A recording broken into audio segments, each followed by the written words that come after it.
আসসালামু আলাইকুম, সবাইকে আমার রান্নাঘরে স্বাগতম। আশা করি আল্লাহর রহমতে সবাই ভালো আছেন।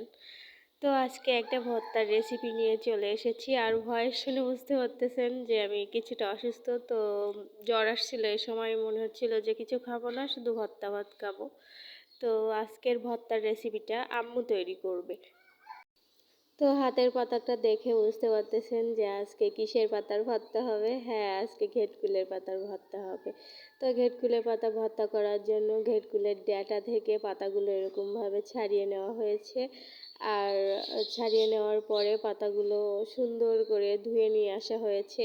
তো ধুয়ে নিয়ে এসে আম্মু চুলোতে একটা কড়াই বসিয়ে গরম কড়াইতে পাতাগুলো দিয়ে নিচ্ছে। তো দেওয়ার পরে খুন্তি দিয়ে এরকমভাবে একটু নেড়ে নিচ্ছে। তো পাতাগুলো দেখেন অনেকটাই নেতিয়ে গিয়েছে আর হাফ সিদ্ধ মতো হয়ে গিয়েছে। তো কিছুক্ষণ নেড়ে নেওয়ার পর এরকম হাফ সিদ্ধ হয়ে গেলে এগুলোকে একটা বাটিতে উঠিয়ে নিচ্ছে। তো অন্যদিকে আম্মু ভর্তা করার জন্য একটা পাঙাশ মাছ ভেজে নিয়েছিল।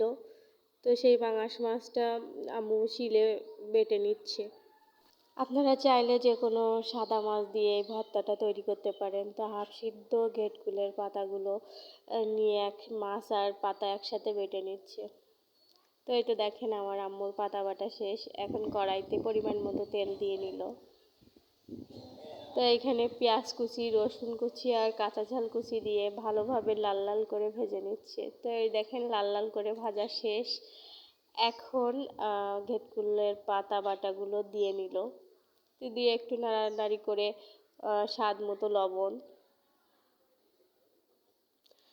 আর পরিমাণ মতো হলুদ গুঁড়া দিয়ে নিল।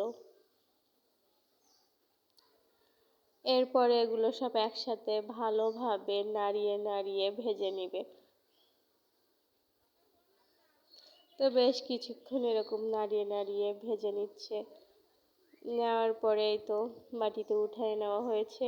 তো দেখতে পাচ্ছেন কত সহজে কত তাড়াতাড়ি একটা ভর্তা তৈরি হয়ে গেছে। তো সবাই আমার ভুল ত্রুটি মাফ করবেন, আমার চ্যানেলটা নতুন। তো আমার ভয়েস আর এডিটিংয়ের ধরন দেখে বুঝতে পারতেছেন। তো আপনাদের সাপোর্ট আমার একান্ত দরকার। তো আমাকে সাপোর্ট করার জন্য সাবস্ক্রাইব করে আমার পাশে থাকবেন। আর এতক্ষণ আমার সাথে থাকার জন্য ধন্যবাদ।